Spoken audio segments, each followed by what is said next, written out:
आज की कहानी है बाघ की चालाकी।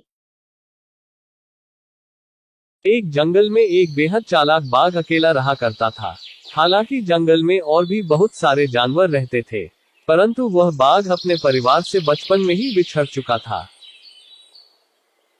इसलिए उसने अपना सारा जीवन अकेले ही संघर्ष के साथ इस घने से जंगल में गुजारा था। वह जंगल के प्रत्येक कोने कोने से वाकिफ था, अतः उसे इस जंगल में किसी भी चीज का भय नहीं रहा था। वह सारे जंगल में अकेले घूमता और जब जरूरत पड़ती अपने खाने की व्यवस्था कर ही लेता।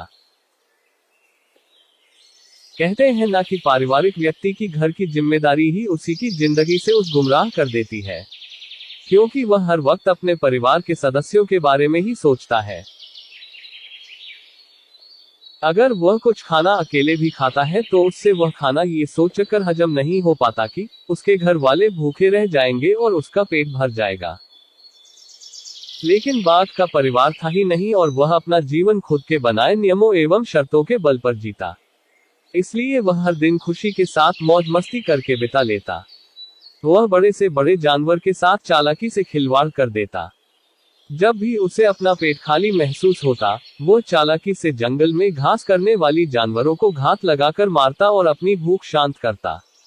कई बार तो किसी जानवर को उसके साथियों के सामने ही मार डालता और शिकार को दूर ले जाकर वहां अपना पेट भरता।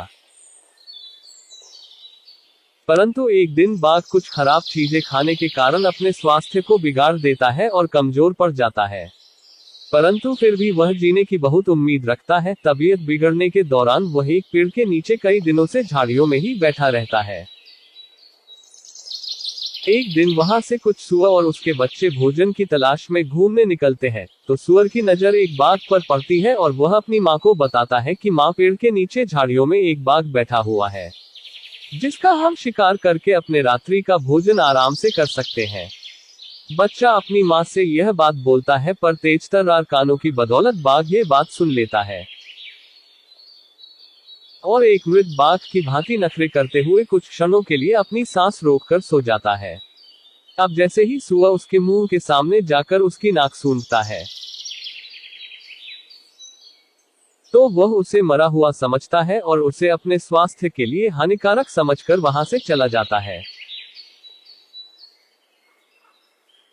सीख इस प्रकार एक बाघ अपनी चालाकी के कारण सुअरों के मुंह से बच पाता है। हमें भी हमेशा मुश्किल वक्त पर अपनी बुद्धि का सही प्रयोग कर ऐसे निर्णय लेने चाहिए जिससे हम खुद की सुरक्षा कर सके। अगर आपको वीडियो पसंद आए तो लाइक करें, शेयर करें और सब्सक्राइब करें।